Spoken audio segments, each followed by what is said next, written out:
Hello everyone, नमस्ते। Welcome back to classes by Babita Gupta, Hawks educational institute. तो देखिए, आज के इस वीडियो में हम बात करने वाले हैं MLL। और ये मैंने आप लोगों के साथ में जब NCF 2000 शेयर किया था तो उसके अंदर एक आया था टॉपिक MLL के बारे में। तो मैंने आपको कहा था कि मैं फुल वीडियो लेकर आऊँगी। तो आज बस वही टॉपिक आप लोगों के साथ में मैं शेयर करने वाली हूँ कि MLL क्या है और क्या इसके अंदर चीज़ें आती हैं। और इससे पहले आप चैनल को लाइक सब्सक्राइब ज़रूर करें, शेयर करें और दूसरों के साथ भी नॉलेज को ज़रूर बांटें। और देखिए, जो प्रीवियस वीडियोस हैं वो आपको प्लेलिस्ट पर जाकर मिल जाएगी। आपका जो भी कोर्स है उसके अकॉर्डिंग प्लेलिस्ट बनी हुई है। जैसे आपका सब्जेक्ट है, बीएड के सब्जेक्ट्स हैं आपका, तो बीएड के सब्जेक्ट में आपको सीडीपी मिल जाएगा। आपका चाइल्डहुड एंड ग्रोइंग अप जो सब्जेक्ट है उसकी प्लेलिस्ट मिल जाएगी। इसी तरीके से लर्निंग एंड टीचिंग की प्लेलिस्ट मिल जाएगी। कंटेम्प्रेरी इंडिया की प्लेलिस्ट मिल जाएगी। और ये जो सब्जेक्ट्स हैं ये कॉमन सब्जेक्ट्स हैं जो आपके डीएड और एमएड में भी होते हैं। एमएड के अंदर जो डिफरेंट टाइप से होते हैं ये तो वो आपको इजीली अवेलेबल हो जाएंगे। तो आप उस पर जाइए, देखिए। एमएड के लिए अलग से प्लेलिस्ट बनी हुई है, तो जो भी आपका कोर्स है उसको जाइए, उन वीडियोस को देखिए, नॉलेज लीजिए। अगर कोई प्रॉब्लम आती है तो कमेंट बॉक्स में लिख के मुझसे ज़रूर पूछिए। तो चलिए बढ़ते हैं आगे, आज का टॉपिक स्टार्ट करते हैं। तो देखिए, MLL की हम बात करते हैं, मिनिमम लेवल्स ऑफ लर्निंग। और ये जो है आपका, देखिए 1986 की जो रिकमेंडेशंस थी, NEP पॉलिसी थी, उसके अंदर जो रिकमेंडेशंस आई थी उसके अंदर में भी क्या है, MLL पर एक फोकस किया गया था। तो उसके बारे में देख लेते हैं। फर्स्ट पॉइंट जो है, और सारे जो मैंने वीडियो आप लोगों के लिए साथ में शेयर करती हूँ वो सब पॉइंट्स में शेयर करती हूँ ताकि आपको इजीली समझ में आ जाए और बच्चे उसको इजीली समझ के अपने एग्जाम में उस नॉलेज का यूज़ कर सकें। तो देखिए, फर्स्ट पॉइंट में आपको दिया हुआ है, according to the recommendations of the national policy on education 1986, minimum level of learning were laid down for primary school levels in 3 school subjects: language, mathematics and environmental studies for the grade 1 to 5th। यानी कि देखिए, जो हमारी NEP आई थी, national policy on education 1986 के अंदर आया था। तो इसमें क्या है कि हमें कुछ रिकमेंडेशंस दी गई थी, सिफारिशें दी गई थी, और उसी सिफारिशों में से एक था MLL, minimum level of learning, जिसकी शॉर्ट फॉर्म है आपकी MLLS। और इसमें क्या था, फोकस किस पे किया गया, प्राइमरी स्कूल लेवल पर किया गया। ये जो प्राइमरी स्कूल लेवल है उसमें क्या है, 3 सब्जेक्ट्स जो हैं, कौन से हमारे, लैंग्वेज है, मैथमेटिक्स है, एनवायरमेंटल स्टडीज़ है, और वो ग्रेड 1 to 5th। क्योंकि देखिए, जो प्राइमरी लेवल अगर हम बात करते हैं तो ग्रेड 1 to 5th को हम इसमें इंक्लूड करते हैं। तो उस लेवल पर जो हम लैंग्वेज, मैथमेटिक्स और इन्वायरमेंटल स्टडीज़ पढ़ते हैं, उन सब्जेक्ट पर फोकस करने के लिए इसमें बात की गई थी, मिनिमम लेवल ऑफ लर्निंग की गई थी। कि इसके अंदर बेसिकली क्या है कि आप जिस भी लेवल पे है, जैसे कि मान लीजिए ग्रेड 1 की मैं बात करती हूँ, और ग्रेड 1 में हम क्या है, लैंग्वेज, मैथमेटिक्स की बात करते हैं।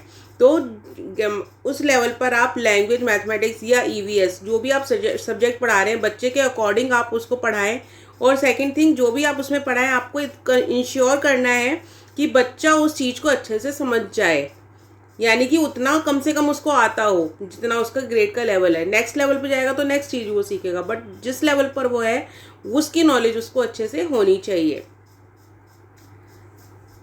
तो इसमें जो फर्स्ट पॉइंट है इसमें हमने यही देखा कि क्या है कि एक तो जो NEP 1986 आई थी उसके अंदर क्या है, MLL आपका इंट्रोड्यूस किया गया था, और उसमें क्या है आपका, उसमें बात की गई थी 3 सब्जेक्ट्स की जो कि प्राइमरी लेवल पर थे। सेकेंड पॉइंट देख लेते हैं। नेक्स्ट आ जाते हैं हम, second point, minimum levels of learning emerges from the basic concern that irrespective of caste, creed, location or sex, all children must be given access to education of a comparable standard। यानी कि आप चाहे किसी भी level की बात करें, किसी भी लेवल है, यानी कि अगर आप एक सोसाइटी में रह रहे हो, सोसाइटी में क्या है, हर तरीके के लोग रहते हैं, और उनके साथ क्या है, किसी भी तरीके का कोई भेदभाव नहीं किया जाना चाहिए। और जितने भी लोग हैं, चाहे वो किसी भी कास्ट से, उनकी जाति कुछ भी हो, उनका रंग रूप, उनका स्थान कैसा भी हो, वो किसी भी लिंग से हो, यानी कि वो चाहे लड़का हो या लड़की हो, तो क्या है, उनको जो एजुकेशन है वो एक प्रॉपर वे में मिलनी चाहिए। उनके साथ कोई किसी भी तरीके का डिस्क्रिमिनेशन यहाँ पर नहीं होना चाहिए। तो यहाँ पे जो MLL कहता है कि हर एक बच्चा, चाहे वो किसी भी रूप से हो, किसी भी जाति से हो, किसी भी रंग से हो, उसको क्या है कि आप उसको एजुकेशन एक्सेस दें, उसको एजुकेशन लेने का पूरा अधिकार है। और इसका क्या है कि इस तरीके से आप एजुकेशन दें कि उसको वो अच्छे से एक होता है ना कि कंपेयर करना, यहाँ पे कंपेरेबल स्टैंडर्ड का यूज़ किया गया है, तो इसको हम हिंदी में बोलते हैं तुलनीय मानक। तो इसका मतलब हुआ कि तुलना हम कर सकें, यानी कि ऐसा नहीं है कि एजुकेशन के बेस पे हम जो है तुलना कर रहे हैं बच्चे की, ना कि किसी रंग या लिंग के आधार पर। तो बेसिकली एजुकेशन आप इस तरीके से दो, जैसे कि मान लीजिए कॉम्पिटिटिव एग्जाम्स हैं।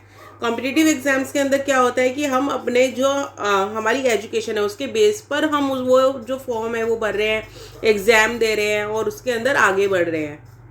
उसमें आपको कोई वो नहीं पूछता कि आप कहाँ से आए हैं या कहाँ से नहीं आए हैं, आप किसी भी जगह से हो, आपको पूरा अधिकार है उस चीज़ को पूरा करने का, एजुकेशन लेने का और उन कॉम्पिटिटिव एग्जाम्स में पार्टिसिपेट करने का। नेक्स्ट आ जाता है third point, the MLL strategy for improving the quality of elementary education is an attempt to combine quality with equity. यानी कि जो MLL स्ट्रेटेजी है उसने क्या कहा कि आप जो एलिमेंट्री एजुकेशन दे रहे हो उसमें क्या है, क्वालिटी के साथ साथ इक्विटी भी होनी चाहिए। यानी कि आप जो बच्चों को एजुकेशन दे रहे हो, एजुकेशन तो अच्छी है ही, उसके साथ में इक्विटी मैंने आप लोगों को बताया था, और इसके ऊपर मैं एक शॉर्ट वीडियो भी आप लोगों के लिए बना दूंगी इक्विटी एंड इक्वालिटी के ऊपर, मैं नोट कर लेती हूँ इसको। तो देखिए जो इक्विटी है, इक्विटी का मतलब होता है कि आप किसी को किसी की नीड के अकॉर्डिंग ही कोई चीज़ दे रहे हो। जैसे कि मान लीजिए अगर दो बच्चे हैं, एक को फर्स्ट में एडमिशन लेना है, एक को फिफ्थ में एडमिशन लेना है, तो आप कहेंगे कि इक्वालिटी है, तो इक्वालिटी के बेस पे क्या दोनों को फिफ्थ में एडमिशन दे देंगे आप, या फिर दोनों को फर्स्ट में एडमिशन करवा देंगे? ऐसा नहीं होता। इक्विटी है जितनी की, यानी कि फर्स्ट वाले को आपको फर्स्ट स्टैंडर्ड में ही एडमिशन कराना पड़ेगा। क्यों? क्योंकि उसको उस लेवल की नॉलेज लेनी है। और फिफ्थ स्टैंडर्ड वाले जो जिस बच्चे को फिफ्थ स्टैंडर्ड में एडमिशन लेना है, आपको उसी में दिलाना पड़ेगा, क्योंकि उसको उस नॉलेज की रिक्वायरमेंट उससे पहले का उसको आता है ना। That is equity. तो क्वालिटी के साथ साथ क्या है, इक्विटी होनी चाहिए, समान अधिकार होने चाहिए लोगों के पास में।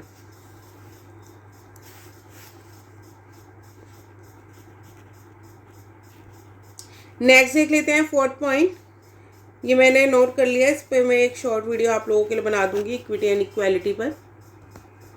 तो फोर्थ पॉइंट है हमारा, the MLLs were spelled out in terms of competencies arranged in a hierarchical manner linking the subject area across the grades. यानी कि जो MLL की अगर हम बात करते हैं तो यहाँ पे किसके आ रहा है, spelled out in terms of competencies. अब देखिए यहाँ पे टर्म्स ऑफ कॉम्पिटेंसीज की बात हो रही है, इसका मतलब क्या हुआ, कॉम्पिटेंसीज का मतलब है यहाँ पे दक्षता आना। यानी कि अगर आप बच्चों को किसी भी लेवल पे है वो, अगर आप एजुकेशन दे रहे हो तो जितनी उनका लेवल है उतनी उनके पास क्या होनी चाहिए, दक्षता होनी चाहिए, प्रोफिशिएंसी उनके अंदर होनी चाहिए, या कि उतनी नॉलेज उनके अंदर एटलीस्ट हो, जो कि मैंने अभी स्टार्टिंग में आपको MLL स्टार्ट करने से पहले बताया था। और ये कैसी होनी चाहिए, हायरार्किकल मैनर में होनी चाहिए, यानी कि क्रमबद्ध रूप में होनी चाहिए। ऐसा ना हो कि आप क्लास 1 को क्लास 5th का वो पढ़ा रहे हो, 5th क्लास को 10th का सिलेबस पढ़ा रहे हैं, ऐसा नहीं होता। जिस ग्रेड में बच्चा है उसी के अकॉर्डिंग आप उसको सब्जेक्ट्स लिंक करके उसको नॉलेज दे रहे हैं, और उसमें हम किस तरीके से पढ़ा रहे हैं ताकि हमें कॉम्पिटेंसी मिल सके, दक्षता मिल सके। तो आई होप आप लोगों को ये पॉइंट क्लियर होगा। नेक्स्ट पॉइंट देख लेते हैं।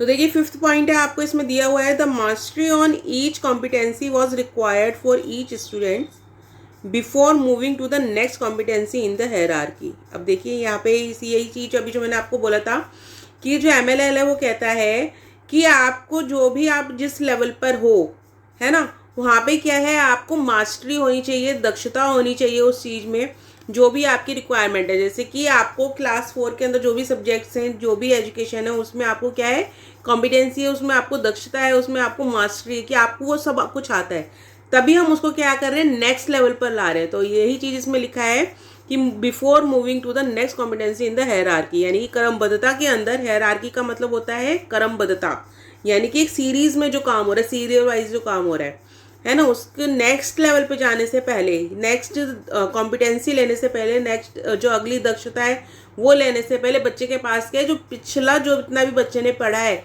उसके अंदर उसका कॉम्पिटेंसी होनी चाहिए, दक्षता होनी चाहिए, उतना उसको नॉलेज होना चाहिए। तो ये कहते हैं। और इसको आप एक चीज़ और ध्यान रखिएगा, MLL जैसे हमने बताया मिनिमम लेवल लर्निंग, तो इसको आप मास्टरी लेवल लर्निंग के नाम से भी क्या है समझ सकते हैं, अपनी समझ के लिए कि आपको आसान हो जाएगा। मिनिमम MLL यानी M मिनिमम और M आपका मास्टरी, यानी कि यहाँ पे कॉम्पिटेंसी की बात हो रही है, मास्टरी की बात हो रही है कि आप जिस भी लेवल पे हैं उस पर आप मास्टरी लें। नेक्स्ट देख लेते हैं 6th point. For attainment of each competency the cyclical method of plan, teach, test, reteach, retest is followed till the child attains the competency at the mastery level। यानी कि जो हम कॉम्पिटेंसी की बात कर रहे हैं, जिस हम समझ की दक्षता की बात कर रहे हैं, तो उसके अंदर वो क्या कहता है, वो कहता है कि देखिए हमें किसी भी लेवल पर कॉम्पिटेंसी लेने के लिए, दक्षता लेने के लिए हमें क्या करना है, हमें साइक्लिक मेथड का यूज़ करते हैं हम। साइक्लिक मेथड क्या कहता है कि आप बच्चे को पढ़ाने से पहले क्या करते हैं, लेसन प्लान बनाते हैं ना। तो वही चीज़ क्या है कि प्लान करना है आपको फिर टीच करना है, यानी बच्चे को शिक्षा देनी है, पढ़ाना है। उसके बाद में आप बच्चे का टेस्ट लोगे, है ना, कि उस टेस्ट में पता चलता है कि बच्चे ने कितना सीखा है, उस जो आपके प्लान है वो वर्क किए कि नहीं किए हैं। और उसी टेस्ट के बेस पर आप क्या करते हैं, आप उस जो बच्चे को नहीं आता है आप दोबारा उसको पढ़ाते हैं, रीटीच करते हैं। और दोबारा पढ़ाने के बाद में फिर से आप दोबारा टेस्ट लेंगे बच्चे का कि उसको वो चीज़ समझ में आई या नहीं आई। और इसमें क्या है, इससे क्या होता है कि एक जो मास्टरी लेवल है वो हम अटेन कर सकते हैं, जिसको हम बोलते हैं competency at the mastery level. यानी कि आप मास्टरी लेवल पर दक्षता ले रहे हैं या आपको उतनी नॉलेज हो रही है उस लेवल पर। नेक्स्ट पॉइंट आ जाता है 7th पॉइंट। तो देखिए 7th पॉइंट कहता है the focus of MLL strategy will be the development of competency based teaching and learning. यानी कि जो MLL स्ट्रेटेजी है वो किस पे फोकस कर रही है, वो फोकस कर रही है development of competency based teaching and learning. Competency based का क्या मतलब हो गया, जहाँ पे दक्षता है, यानी जहाँ पे क्या एक प्रोफिशिएंसी मिल रही है टीचिंग एंड लर्निंग में, यानी कि टीचर जो पढ़ा रही है उसमें भी और जो बच्चा सीख रहा है उसमें भी। क्योंकि देखिए जो टीचर है वो भी अपने प्लान चेंज करेगी, टीचिंग का जो अगर मेथड है वो चेंज करेगी ताकि बच्चों को समझ में आ सके। तो इससे क्या होगा, टीचिंग में भी कॉम्पिटेंसी आएगी और लर्निंग में भी कॉम्पिटेंसी आएगी। टीचर अच्छा पढ़ा भी पाएंगे और बच्चा अच्छे से सीख भी पाएंगे। नेक्स्ट पॉइंट देख लेते हैं 8 पॉइंट। देखिए 8 पॉइंट है हमारा the main steps by which MLLs will be introduce in school will be. यानी कि कुछ स्टेप दिए गए हैं इसमें, जिसमें कि MLL क्या है स्कूल्स में इंट्रोड्यूस किया जाएगा। तो कौन कौन से स्टेप्स हैं वो देख लेते हैं। तो फर्स्ट इसमें स्टेप है आपका, और ये 8th के पॉइंट मैंने दिए हुए हैं। देखिए 8 पॉइंट को 8 को भी अलग अलग पॉइंट्स में आपको लोगों के सामने लेकर आई हूँ ताकि आप लोगों को ये क्लियर हो जाए। और आप लोग अच्छे से इस चीज़ को ध्यान रखिएगा कि आप जब भी अपना एग्जाम में लिखने का जो डिस्क्रिप्टिव एग्जाम होता है, उन बच्चों की बात कर रही हूँ जो कि डिस्क्रिप्टिव पेपर देने वाले हैं, चाहे वो D.Ed है, B.Ed है या M.Ed है, तो वो क्या है पॉइंट्स में है अपने आंसर को मेंशन करें, ज़्यादा पैराग्राफ पर ना जाएं। जितने आप पॉइंट्स लिखेंगे, जितने क्लियर लिखेंगे, उतने अच्छे मार्क्स आप गेन करेंगे।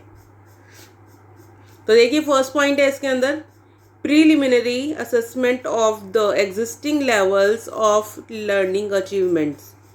यानी कि इसमें क्या है कि जो भी आपका एग्जिस्टिंग लेवल है, यानी कि अभी का जो लेवल है आपका, मान लीजिए किसी भी ग्रेड को एक 2nd क्लास या 1st क्लास का लेवल है, तो वहाँ पे बच्चे ने कितना सीखा है, लर्निंग अचीवमेंट्स कितना रहा है, तो उसके लिए क्या होना चाहिए, प्रीलिमिनरी असेसमेंट बच्चे का होना चाहिए। प्रीलिमिनरी असेसमेंट का मतलब होता है प्रारंभिक आकलन। तो इसमें हम क्या है मूल्यांकन कर रहे हैं बच्चे का प्रारंभिक की किस तरीके के बच्चे को नॉलेज है और किस तरीके का वो आगे उसको हमें पढ़ाना चाहिए। नेक्स्ट देख लेते हैं 2nd पॉइंट। 2nd पॉइंट में है modification of the MLLs to suit local situation if needed. यानी कि जो भी आपकी लोकल सिचुएशन है, क्योंकि देखिए सिचुएशंस अलग अलग हो सकती हैं, तो इसके क्या है, इसमें क्या है कि जैसी भी सिचुएशन होगी हम उसमें क्या है MLL को मॉडिफाई कर सकें, इस तरीके का हमें बनाना है। इसलिए जो हमारा करिकुलम होता है उसको हम क्या बनाते हैं, फ्लेक्सिबल बनाते हैं, ताकि वो अकॉर्डिंग टू द सिचुएशन हम उसको अचीव कर सकें।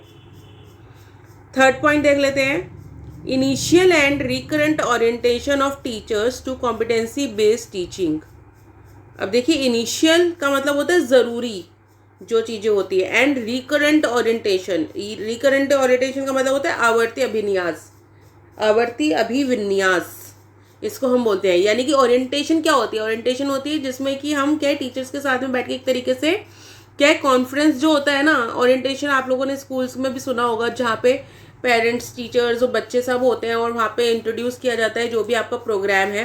तो सेम चीज़ यहाँ पे है कि जो टीचिंग है वो अच्छी हो सके, टीचिंग जो है कॉम्पिटेंसी बेस्ड हो सके, इसके लिए क्या है कि हम जो भी इनिशियल और रिकरेंट ओरिएंटेशन है वो हम प्रोवाइड करें, वो हम ऑर्गेनाइज करें टीचर्स के लिए, ताकि टीचर्स को भी उस जो प्रोग्राम है उसके बारे में पता हो, नॉलेज हो।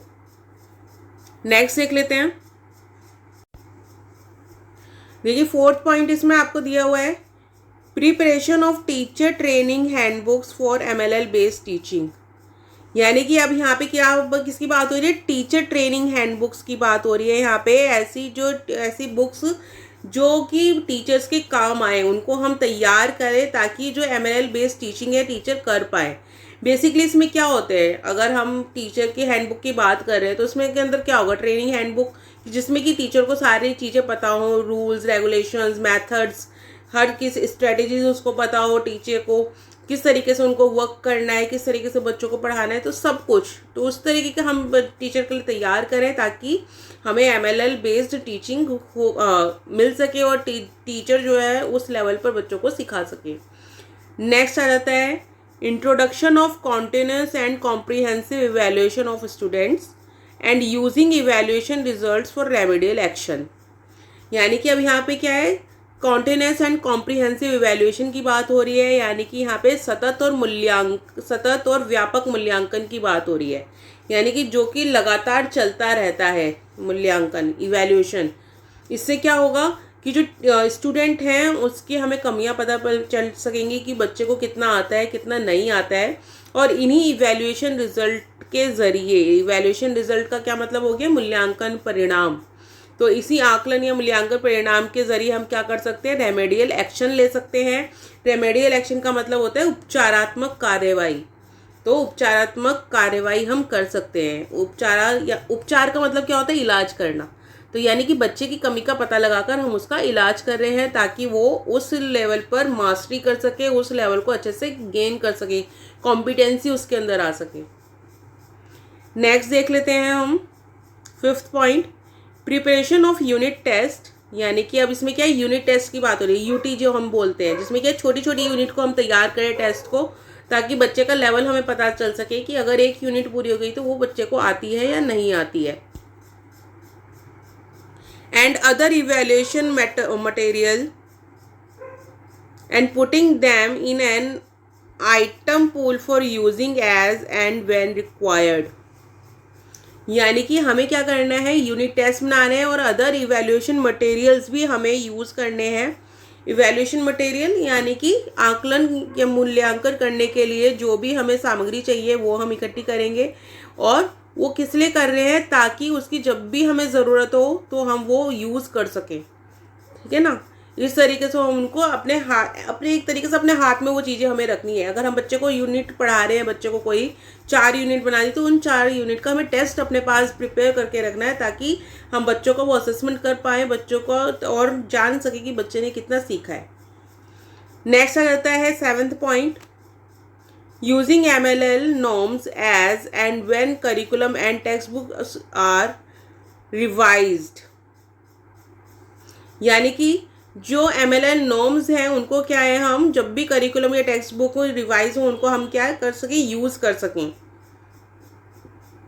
अब देखिए इसमें एक चीज़ आती है आपकी कि जब हम MLL norms की बात कर रहे हैं, यानी कि एक तरीके से MLL के रूल्स रेगुलेशंस की हम बात कर रहे हैं, तो जब भी हमारा पाठ्यक्रम चेंज होगा या टेक्स्ट बुक चेंज होती है, उसमें कुछ बदलाव आता है, तो हमें क्या है, उन MLL नॉर्म्स का यूज़ करना है। हमें पता होना चाहिए कि जो नई टेक्स्ट बुक या करिकुलम पाठ्यक्रम में जो भी बदलाव हुआ है उसमें हमें किस तरीके से MLL को यूज़ करना है और आगे बच्चों को चीज़ें को सिखाना है।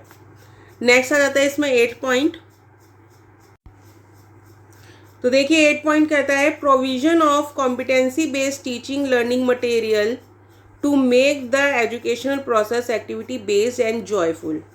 यानी कि यहाँ पे क्या है, provisions of competency based teaching learning materials. यानी कि जो भी हम इस तरीके का प्रोविजंस होने चाहिए कि जो भी हमारे पास टीचिंग लर्निंग मटेरियल्स हैं वो क्या होने चाहिए, कॉम्पिटेंसी बेस्ड होने चाहिए, यानी कि ऐसे होने चाहिए जिसको हम फुल यूज़ कर सकें, जिसका हम क्या बच्चे के अंदर प्रोफिशिएंसी ला सके, दक्षता हम उनके अंदर ला सकें, जिससे कि जो हमारा एजुकेशन प्रोसेस है वो कैसा हो सके, एक्टिविटी बेस्ड हो सके और जॉयफुल हो सके, यानी कि वो बोरिंग ना हो, एक इंटरेस्टिंग सा होना चाहिए जिससे कि बच्चे उसको इजीली सीख लेते हैं। क्योंकि देखिए एक्टिविटी जब हम बच्चों को देते हैं तो एक्टिविटी बच्चे इंटरेस्टिंग वे में इजीली समझ लेते हैं और खुश होकर करते हैं वो चीज़।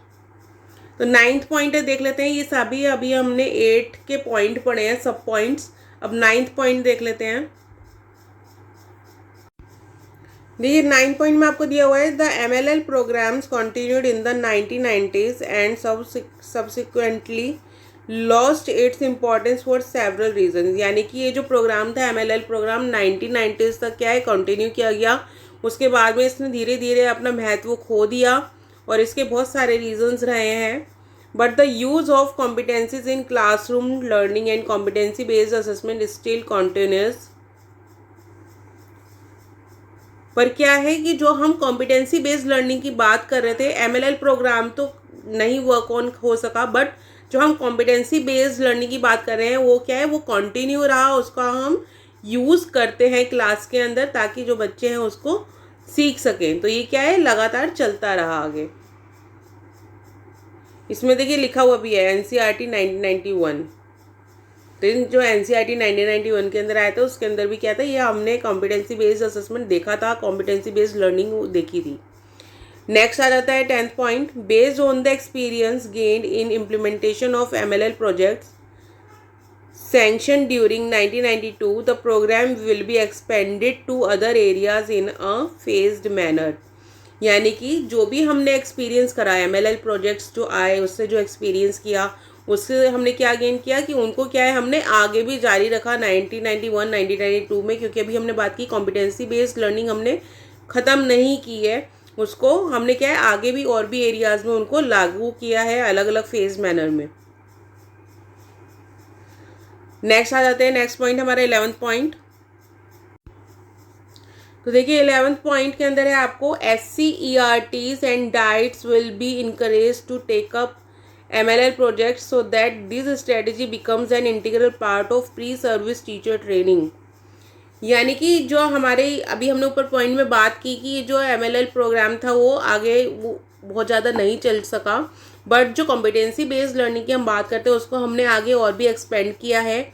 उसी में बात की गई है कि जो SCERT और डाइट्स है वो क्या है, इस प्रोग्राम को, इस प्रोजेक्ट को क्या करेंगी, इंकरेज करेंगी, जिससे कि क्या हो सके कि देखिए जो हमारी स्ट्रेटेजी है, स्ट्रेटेजी क्या है हमारी, मेन स्ट्रेटेजी यही है कि जो बच्चे हों ज़्यादा से ज़्यादा चीज़ों को सीख सकें और उसी को हम क्या कर सकें, प्री सर्विस टीचर ट्रेनिंग का एक पार्ट बना सकें। प्री सर्विस टीचर ट्रेनिंग का मतलब होता है कि ज्वाइनिंग से पहले, सर्विस लेने से पहले टीचर जो ट्रेनिंग लेती है बच्चों को पढ़ाने के लिए कि बच्चों को कैसे पढ़ाया जाए, उसको हम क्या कहते हैं, प्री सर्विस टीचर ट्रेनिंग। तो उसका क्या है, एक इंटीग्रल पार्ट बन पाए उसका, ताकि टीचर को क्या है वो नॉलेज हो सके उस स्ट्रेटेजी की क्लास में उसको किस तरीके से पढ़ाना है और किस तरीके से चीज़ों को करना है। नेक्स्ट आ जाता है प्रोजेक्ट एरिया। 12th पॉइंट है आपका, project area teachers will be trained in utilising the teaching aids supplied under Operation Blackboard. यानी कि जो प्रोजेक्ट एरिया टीचर्स का मतलब है जो कि ऑलरेडी टीचर उस प्रोजेक्ट में है, वो भी क्या है कि जो टीचिंग एड्स हैं उनको क्या है अच्छे से यूटिलाइज कर सके, जिसमें कि आपका ऑपरेशन ब्लैक बोर्ड भी आता है। तो ऑपरेशन ब्लैक बोर्ड में यही था कि जो भी टीचिंग मटेरियल्स हैं क्लासरूम में, जो भी नेसेसरी चीज़ है वो अवेलेबल कराई जाए ताकि बच्चों को, टीचर को यूज़ करना आ सके और टीचर उनको उनसे और उनका यूज़ करके बच्चों को अच्छे से चीज़ों को समझा सकें। ठीक है ना। तो देखिए इसमें एक चीज़ है आपका SCERT डाइट और NCERT आपने पढ़ा। तो NCERT की देखिए जो फुल फॉर्म है वो है national council of educational research and training, और ये 1961 के अंदर आया था आपका NCERT। SCERT है, SCERT आपकी फुल फॉर्म है state council of educational research and training, और ये आपका आया था 1988 के अंदर। तो SCERT आपका 1988 के अंदर आया था। और ये स्टेट लेवल पर होता है। और जो NCERT है ये आपका 1961 में आता है, नेशनल लेवल पे होता है। इसके बाद में डाइट की यहाँ पे बात हुई तो डाइट की भी फुल फॉर्म आप नोट कर लीजिए, district institute of educational training. District institute of educational training ये 1988 में आया था और सबसे पहले आपका तमिलनाडु के अंदर आया था ये डाइट जो लागू किया गया था। अभी नेक्स्ट पॉइंट में आपका MHRD भी आता है, तो उसकी बात तभी करेंगे, बट इसमें ऑपरेशन ब्लैक बोर्ड की एक बात की गई है तो वो बता देती हूँ आप लोगों को। देखिए, जो ऑपरेशन ब्लैक बोर्ड है ये जो फर्स्ट लॉन्च किया गया था 1987 में लॉन्च किया गया था, जो कि हमारी NEP आई थी, NEP नेशनल एजुकेशन पॉलिसी 1986। तो उसके बाद में क्या है 1987 के अंदर ये ऑपरेशन ब्लैक बोर्ड लाया गया था। तो ये जनरल नॉलेज है जो मैंने आप लोगों को दी है। अब बाकी की जो अपकमिंग जो वीडियोस होंगी उसमें ये हर एक टॉपिक पे हम डिटेल बात करेंगे कि क्या है SCERT और NCERT क्या है, डाइट क्या है, ऑपरेशन ब्लैक बोर्ड क्या है। तो ये सारे टॉपिक्स हम कवर करने वाले हैं। नेक्स्ट पॉइंट देख लेते हैं, 13 पॉइंट। तो देखिए, MLL concept will also be introduce in teacher training institutions colleges for pre service training. तो देखिए, जो अभी हमने ऊपर पॉइंट में बात की कि जो MLL कॉन्सेप्ट है इसको क्या है प्री सर्विस ट्रेनिंग के लिए जो भी आपके इंस्टीट्यूशन कॉलेजेस हैं वहाँ पे क्या इंट्रोड्यूस किया जाएगा टीचर्स की ट्रेनिंग के लिए। The immediate task is to lay down MLLs for upper primary stage. और जो कि आपके अपर प्राइमरी स्टेज की बात हो रही है कि वहाँ पे भी क्या है कि कुछ टास्क इस तरीके से लाए जाएं ताकि जो यूज़ कर सकें टीचर अपनी नॉलेज को बच्चों को ज़्यादा से ज़्यादा चीज़ों को सिखाने के लिए। A committee will be setup at the national level for this purpose. और इसके लिए क्या होगी, एक कमेटी सेटअप की जाएगी एक नेशनल लेवल पर, क्योंकि देखिए ये सारी जो बातें हैं नेशनल लेवल पर ही हो रही हैं। नेक्स्ट में देख लेते हैं इसके अंदर। तो देखिए, at the national level the MHRD will continue to play a major role. यानी कि अगर हम नेशनल लेवल की बात करें तो उसमें क्या है MHRD क्या है कंटिन्यू रखेगी अपने काम को और उसका क्या है एक मेजर रोल रहेगा।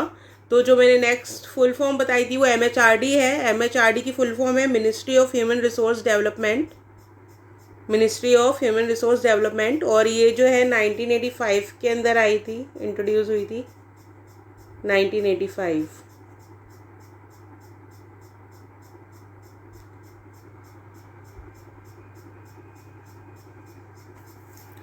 A network of resource centers will be identified to assist the Ministry of Training, development of institutional and evaluation material, documentation etc.